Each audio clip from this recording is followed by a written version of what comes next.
Good afternoon, this is Seth Bloom from Bloom Legal. Thanks for joining us again for another one of our video blog editions. I wish we were doing one every week, but maybe one of these days we will.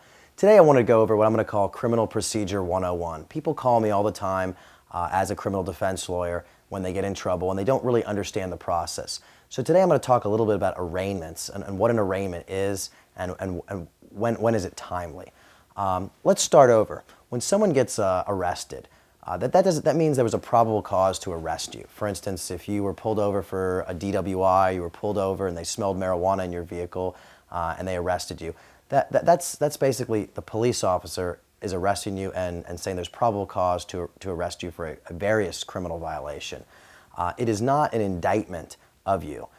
What happens at the next process is the district attorney, it's different from parish to parish, it's different if it's a city charge, and it's different all over the country, but for the most part, there's someone in a district attorney's office in the state of Louisiana, in Orleans Parish, for instance, we'll use, and the district attorney basically takes a look at this case, looks at the police report, looks at the evidence, looks at witness statements, and says, hey, can I make this case? Can I prosecute this case? They don't say, is this 100% a slam dunk, but they say, is there enough probable cause here to charge the person or indict the person? And at that point, this is usually called the screening process, especially in Orleans and Jefferson Parish. At that point, that district attorney would sit there and say, I believe we can make a case against Mr. Jones for DUI or DWI. In that case, they will then file a bill of information. This is the indicting document. At that point, you're not only charged with the crime. From the arrest, you were charged with DUI or you were charged with marijuana, but now you've actually been indicted or a bill of information has been filed. And from that point on, you're actually indicted or charged with the crime. The next step from that would be the arraignment. People often ask, what happens at arraignment? Well, this is your first opportunity to come in front of the judge and enter your plea.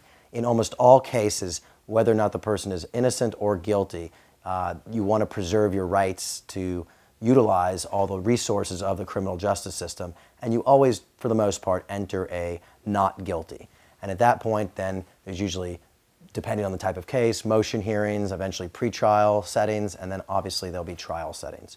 So it's really important just to do a recap of that. The first thing is you're arrested. You're arrested by police officers. That doesn't mean you're charged with a crime. The second part is a screener. At most misdemeanor and felony cases, will decide to file a bill of information. On more complicated and serious cases, they would actually be a grand jury to indict you. But for the most of what we're talking about, DWIs, possession charges, this would be screened by a district attorney. They would file the bill of information, and then you would be indicted for that. And that's when the arraignment would be set up. At the arraignment, you would go in there with your attorney, and you'd enter a plea of not guilty. From there, and then the fun gets started. My name is Seth Bloom, and this has been another edition of one of our video blogs. If you have specific questions about criminal procedure or a criminal case you or one of your friends or family has, give me a call today. It's 504-599-9997. We're down here in the Warehouse District in New Orleans at 700 Camp Street, New Orleans 70130. Thanks a lot. Bye-bye.